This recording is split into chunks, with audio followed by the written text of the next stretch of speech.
Hi friends, happy morning. இன்னைக்கு 4th டே radio therapy போயிட்டு இருக்கோம்.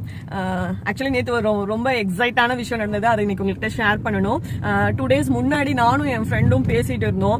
இது மாதிரி ரேடியேஷன் ரூம்ல இருக்கும்போது கண்ணு ஓப்பன் பண்ணலாமான்னு தெரியலடி, நம்ம பாட்டுக்கு ஓப்பன் பண்ணி பார்த்து அது லைட் அந்த சைடு இந்த சைடு எல்லாம் போயிட்டு வரதை பார்த்து நம்ம சின்ன பசங்க மாதிரி ஏதாவது மூவ்மெண்ட் பண்ணிட்டோம், அதை பிடிக்க போறோம் அப்படி இப்படின்ற மாதிரி ஏதாவது மூவ்மெண்ட் பண்ணிட்டோம்னா பர்டிகுலர் ஏரியாவுக்கு போக வேண்டிய ரேஸ் வந்துட்டு வேற எங்கேயாவது போய் ஏதாவது ஆயிடுச்சுன்னா என்ன பண்றது? உடனே அவ சொன்னா, நீ ஒரு ஆணியும் கழட்ட வேணாம், பேசாம மூடிட்டு படுத்து இருந்துச்சுட்டு வா அப்படின்னா. சரி ஓகேன்ட்டு அது மாதிரி இருந்தது.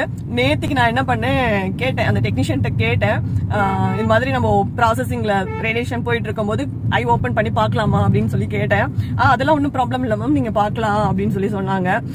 ரொம்ப எக்ஸைட்டா இருந்தது எனக்கு.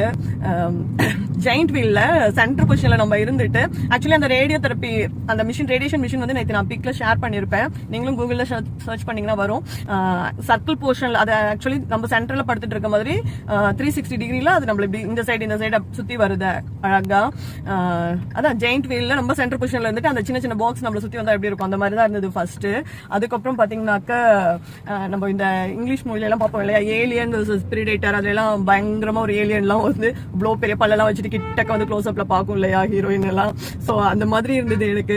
அது அந்த சர்க்கிள் போர்ஷன்ல இருக்கிறதுல வந்துட்டு உள்ள ஹார்ட் டிஸ்க் மாதிரி இருக்கு, அதுல இப்படி பல்லு மாதிரி எனக்கு அது மாதிரி தான் தெரிஞ்சது அதை பார்க்கும்போது. அது அப்படி கிட்ட வந்து நின்றுட்டு உள்ள இருக்க அந்த இது மட்டும் ரொட்டேட் ஆகுது. ஸோ அது அந்த சவுண்டு மிஷின் ரொட்டேட் ஆகும்போது நமக்கு அதான் அந்த இங்கிலீஷ் மூவில பாக்குற அதே ஃபீல் தான் எனக்கு கிடைச்சது. சைலண்டா இருக்கும், ஒரு சவுண்ட் மட்டும் அப்படி கேட்கும் இல்லையா. ஸோ அந்த மாதிரி இருந்தது. கொஞ்சம் பயமா தான் இருந்தது, அள்ளு விட்டுச்சு. ஆனால் ரொம்ப நல்லா இருந்தது, ஜாலியா ஃபன்னாவும் இருந்தது. ரொட்டேட் ஆகி கரெக்டா செஸ்ட் போர்ஷன் கிட்ட வந்துட்டு அப்படியே க்ளோஸ் அப்ல வந்து நம்ம பாக்குற மாதிரி. ஜுராசிக் பார்க்ல எல்லாம், ஜுராசிக் பார்க்ல வர பேர் என்னடா? டீரெக்ஸ்லாம் வேணாண்டா, அது பேர் என்ன? அது பேர் இல்லடா. ஜுராசிக் பார்க்ல டைனோசர் எல்லாம் வந்து கண்ணை மட்டும் க்ளோஸ் அப்ல வச்சு நம்மள பாக்கும்ல, அப்படி பார்த்த மாதிரி தான் இருந்தது எனக்கு. அது நல்லா இருந்தது. ஆக்சுவலி நம்ம ரேஸ் எல்லாம் வந்து விசிபிளா இருக்கும் அப்படின்னு நினைச்சோம். ரேடியேஷன் ரேஸ் வந்து பாத்தீங்கன்னாக்கா உங்களுக்கு இன்விசிபிள் தான், கண்ணுக்கு எதுவுமே தெரியல. ஜஸ்ட் அந்த மிஷின் மட்டும் ரவுண்ட் அண்ட் ஸ்கொயர் போர்ஷன்ல 2 இது இருக்கு. ஸோ அது மட்டும் இப்படி ரொட்டேட் ஆகி ஒவ்வொரு இதுவும் அகைன் வந்துட்டு ரொட்டேட் ஆகுது. அழகா இருந்தது, ரொம்ப நல்லா இருந்தது. கொஞ்சம் பயமாவும் இருந்தது. இந்த மாதிரி ஒவ்வொரு விஷயமும் கொஞ்சம் எக்ஸைட் பண்ணி இது மாதிரி பண்ணோம்னாக்க நம்ம வந்து ட்ரீட்மெண்ட் ப்ராசஸ்ல இருக்கோங்கிற மாதிரியே ஃபீல் ஆகாது.